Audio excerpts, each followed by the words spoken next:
ካንሰር ምንድነው? ብዙዎቻችን የካንሰር በሽታ ሲባል እንሰማለን፣ በካንሰር ተያዘች ሲባል እንሰማለንና በተለይ ይህ በሽታ ስር እየሰደደና እየተስፋፋ መጥቷል። ካንሰር ምንድነው ብላችሁ ታስባላችሁ እናንተ? ለዚህ ደግሞ ምላሽ ሰጣችኋለሁ። ምንድነው ብላችሁ ለምታስቡ ቀለል ባለ ቋንቋ ለማብራራት እሞክራለሁ። እንግዲህ ይህ በሽታ ከጊዜ ወደ ጊዜ በስፋት ቢታወቅም ለረጅም ዓመታት ነቀርሳ በሚል ስሙ በብዛት ይጠራ ነበረ። ካንሰር ማለት በሰውነታችን ውስጥ ያሉ ጥቃቅን ህዋሶች በጤና ጊዜ ማለት ነው፣ ጤናማ በሆንበት ሰዓት ሰውነታችን የተገነባው ከነሱ ነው። ስንታመምስ ምን ይሆናል? እብደት ነው ብንለው ይቀላል። ካንሰር ከተያዘም በኋላ እነዚህ ሴሎች የሚገጥማቸው ነገር ማለት ነው። በተለይ እስካሁን በሚታወቁም ሆነ በማይታወቁ ምክንያቶች ሰውነታችን በተለይ በሚጎዳ ጊዜ ወይም ደግሞ በሰውነታችን ክፍል ውስጥ አንዲት ህዋስ ወይም ደግሞ የህዋስ ቡድን ውስጥ የዘረመል ቀውስ ይፈጠራል ካንሰር ሲይዘን።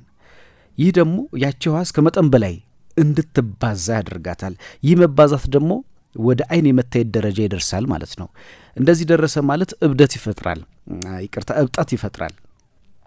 ያው ውስጡ የሚፈጥረው ችግር እንደ እብደት ነው በሚለው ምሳሌ ስላነሳ ነው። እንግዲህ እዚህ ላይ በአይን የሚታይ እብጠት የፈጠሩ በሚሊዮን ብሎም ደግሞ በቢሊዮን የሚቆጠሩ ህዋሶች እንደ እብድ ውሻ ቦታውን ለቀው በቅርብም በሩቁም ወዳለ ሰውነታችን ክፍል ይጓዛሉ ማለት ነው። ይህ በሚሆንበት ጊዜ ታማሚው እጅግ ይጎዳል። ለምሳሌ እነዚህ ህዋሶች ከሳምባ ከተነሱ የሳምባ ካንሰር እንላቸዋለን። ከጡት ከተነሱ የጡት ካንሰር እንላቸዋለን።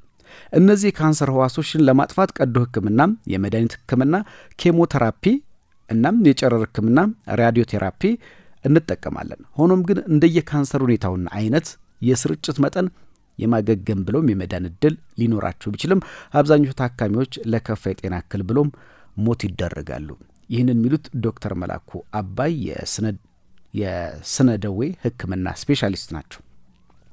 ከቅርብ ጊዜ ወዲህ ደግሞ በኢትዮጵያ የካንሰር በሽታ እጅግ በጣም ቁጥሩ እየጨመረ እየሰፋ መጥቷል።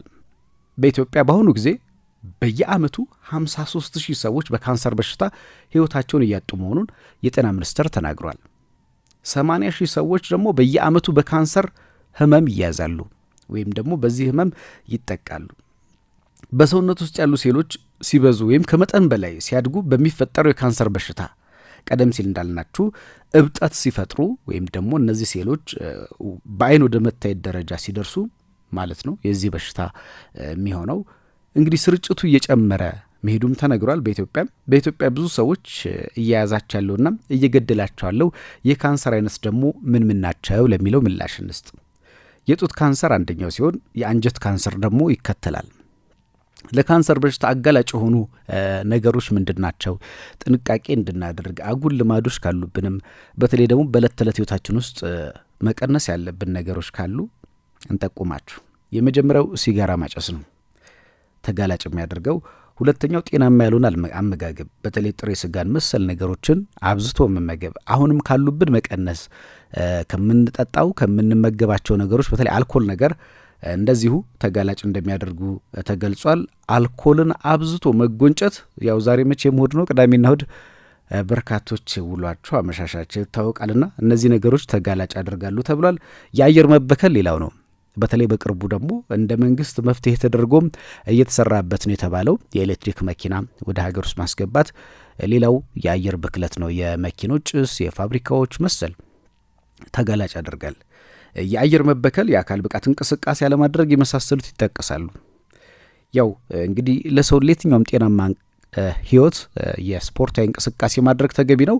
ለተሰንበትን ደግሞ ጧት ተነስቶ ዱብ ማለት ነው። ብዙዎች የጤና ቡድን አላቸው፣ እግር ኳስ ይጫወታሉ፣ አካላዊ ብቃታቸውን ለማሻሻል ይሰራሉ። ያልነቁም ካሉ አሁን መንቃት አለባቸው። ካንሰር እነዚህ ምክንያቶች ናቸውና ተጋላጭ ሊያደርጉ የሚችሉ በኢትዮጵያ በካንሰር በሽታ በየአመቱ 53,000 ሰዎች እንደሚሞቱና አሃዙም በየአመቱ እየጨመረ እንደሆነ ነው እየተገለጸ ያለው። በተለይ ደግሞ ምክንያቱ ስለ በሽታው ዝቅተኛ የሆነ አመለካከት መኖሩ ነው። በነገራችን ላይ ከመነሻው ከታወቀ ሊድን የሚችል ነው። ነገር ግን ቅድመ ጥንቃቄ ለማድረግ ቅድመ ምርመራ ለማድረግ እነዚህ እንደ ችግር ተነስቷል። ስለ በሽታው ህዝባችን ያለው ዝቅተኛ አመለካከት መሆኑን የጤና ሚኒስትር ዴኤታም ከፍተኛ አማካሪ አቶ ሌሊሳ ማኑኤል ተናግረዋል። ብዙ ጊዜ በካንሰር የተያዙ ሰዎች ወደ ሕክምና ማዕከላት የሚሄዱት በሽታው ታክሞ ለመዳን አስቸጋሪ በሆነበት 3ኛና 4ኛ ደረጃ ላይ ከደረሰ በኋላ ነው ሲሉ ሚኒስትር ዴኤታው ተናግረዋል። ስለዚህ በተለያየ ጊዜያት የጤና ክትትል ማድረግ፣ ወደ ሕክምና ተቋማት መሄድና ቼክአፕ ማድረግ ጥሩ ነው። በየጊዜው የጤና ክትትል ማድረግ ያስፈልጋል። ጮማ መቁረጥን የመሳሰሉ ጤናማ ያልሆኑ አመጋገቦችን ማስወገድ ያስፈልጋል። እኛ የድሎት የምቾት ይመስለናል ጮማ መቁረጥና ወይም ደግሞ ጠጅ ይጠጣል ጮማ ይቆርጣል መባልን እንደ ዝና እናየዋለን ወይም እንደ ሀብት መለኪያ እናየዋለን። ግን እግረ መንገዱን ጤናችንን እያሳጣን ስለሆነ ቀነስ ማድረግ ያስፈልጋል። አይበለውና በሽታው ከያዘን ደግሞ ሕክምና መጀመር ያስፈልጋል። ሕክምና መጀመር ደግሞ የተለያዩ መፍትሄዎችን ያመጣል ተብሏል። መንግስት የካንሰር በሽታን ተጽዕኖ ለመቀነስ የሕክምና መስጫ ተቋማትን ማዕከላትን ማብዛት፣ የባለሙያዎች ስልጠና፣ የመድኃኒት አቅርቦት ማስፋት ላይ እየሰራ እንደሆነ ነው የተጠቀሰውና እንግዲህ ካንሰር ሳናስበው ወይም ደግሞ ቦታ ሳንሰጠው በርካታ ዜጎቻችንን እየገደለ የሚገኝ ተላላፊ ያልሆነ በሽታ ነውና ስለዚህም ለጥንቃቄ ይረዳችኋል ብለን ለእናንተ ለአድማጮቻችን ይህንኑ አደረስን። ጥንቃቄ ይደረግ። ላይፍ ስታይላችን መቀየር አለብን ወይም ደግሞ የአኗኗር ዘይቤያችንን ብዙ ጊዜ እንግዲህ በእግር መሄድ ወይም ደግሞ ወክ ማድረግ ብዙዎቻችን አሁን ያለው ህይወትም ከተማ ውስጥም ያለው የህይወት ሩጫ አይፈቅድም። ግን አንዳንድ ጊዜ ሰንበት ሲሆን የእግር ጉዞ ማድረግ፣ አካላዊ ብቃት ማሻሻል ያስፈልጋል። አካላዊ እንቅስቃሴ በማድረግ የሰውነታችንን የጤናችንን ተክለ ቁመናችንን ማስተካከል፣ ስፖርታዊ እንቅስቃሴ በማድረግ ደግሞ ከዚህ በሽታ ተጋላጭነታችንን መቀነስ ያስፈልጋል ብለን እናምናለን። እንደ መረጃውም ወደ እናንተ ያጋራ ነው ይህንኑ ነው። ስለ እናት በጎ አድራጎት ድርጅት ከእኛ ጋር አሁንም እስከ 4 ሰዓት ይቆያል። እያደመጣችሁ የምትገኙት አራዳ ኤፍኤም 95.1 ውሎ የሚያመሹበት ነው። ዕለተ ሰንበት ነው። ዳግማዊ ትንሣኤ ነው። በዛ ላይ ሞቅ ሞቅ ማድረግ አለብንና ጥሩ ጥሩ ሙዚቃዎች አዘጋጅተናል። እናንተም ከእኛ ጋር ሙዚቃዎቻችንን እያደመጣችሁ አብራችሁ እንድትቆዩ እንጋብዛለን።